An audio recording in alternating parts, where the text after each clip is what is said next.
Okay, take 2. I-reaction yami engomeni kaMajozi ethi Ngwalo Ngwalo, ingoma esiyehlukanisa isizwe sakithi phakathi kabuhlungu. I don't think ukuthi uMajozi wathe ibhala kumbe irekhoda le ngoma leyo kumbe eyicabanga he had intentions ukuthi ehlukanisa isizwe sethu phakathi, but ngokubona kwami I think yena he was talking about mhlambe abantu abafana labantu abeChabi. Yabona, he was talking about people who are not part of isizwe sikaMthwakazi.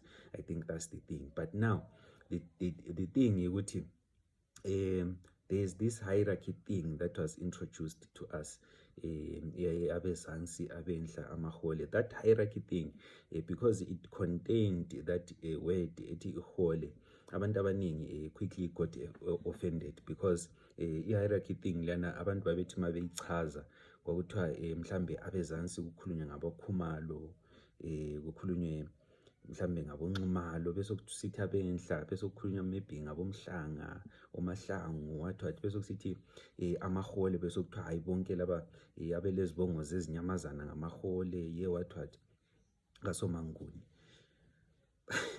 That's why ngingatsho mina ngathi lento le ingamanga, it has never been here. Lento le yalethwa nguCecil John Rhodes. Abantu maybe kabakwazi uCecil John Rhodes, he knew isiNdebele uCecil John Rhodes. uCecil John Rhodes studied isizwe senkosi uLobhengula before he actually attacked. So even yonke into le ayenza after esexotshe uLobhengula, yonke lento lana wayiplanile uCecil John Rhodes. So even further division, that's why ngibona wathatha abantwana benkosi babahambisa le scattered a lot of isizwe, and he was surprised ukuthi isizwe lesi loba kunjalo ngathi basala behlangana ngemva kwamama wamangabuzane othomani uQueen Lois K. So uCecil John Rhodes unleashed a plan ukuthi boost other people like abantu abafana labo Khumalo, labo Ndiweni, abatshela ukuthi you guys, you are from a higher hierarchy, yini lasuka lenkosi le, so you are the royalty, bese kusithi laba kube yabona, it just doesn't make sense. It just doesn't make sense, yabona, even in the mere fact that it's difficult ukuthi udetermine ukuthi abezansi labenhla ngobani, yabona. So this is just a Cecil John Rhodes thing. Abantu abafuna ukubelieve, ngiyazi ukuthi it's difficult ukuthi abantu bekubelieve mangikhuluma kanje.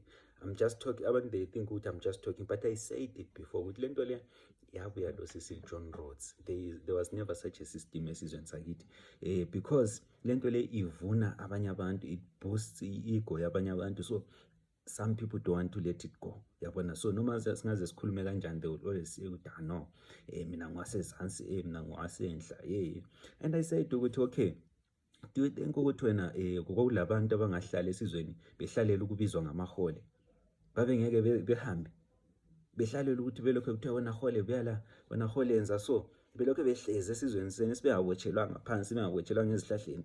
Do you think ukuthi labo bantu babezohlala? No, they were never going to do that. So those people were going to rebel or run away from the state, yabona.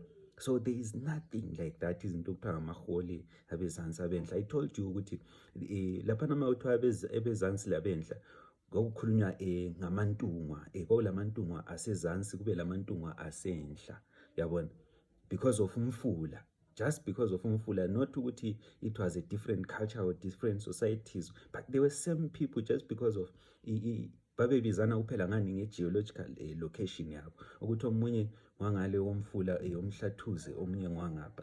That was the thing. Lokho kwamahole lokho, I think abantu lokho nje sazi edela singabantu sesifuna ukuhlukanisa abantu further labo Cecil John Rhodes, yabona. So that's the thing. So okuhlungu nje ukuthi abantu they have now taken ingoma kaMfowethu and they are pushing their agendas, ukuthi abantu abafana labo Dube, abafana labo Ncube, abafana labo Sibanda, abafana labo Ndlovu kuthiwe ngamahole, kuthiwa asiwo Manguni. Liyawazi amanguni bafowethu, mhlawumbe abantu abakwazi, iyawazi amanguni, liyawazi amanguni, mhlawumbe kaliwazi amanguni. Uthi abantu bako Ndlovu, abantu bako Dube, abantu bako Ncube akusibo Manguni, kayisibo Manguni. Hayibo, hayi, mhlawumbe history abantu mabeyifunda abayifundi ngeqiniso, abantu bakhetha abakufunayo bechiya abangakufuniyo.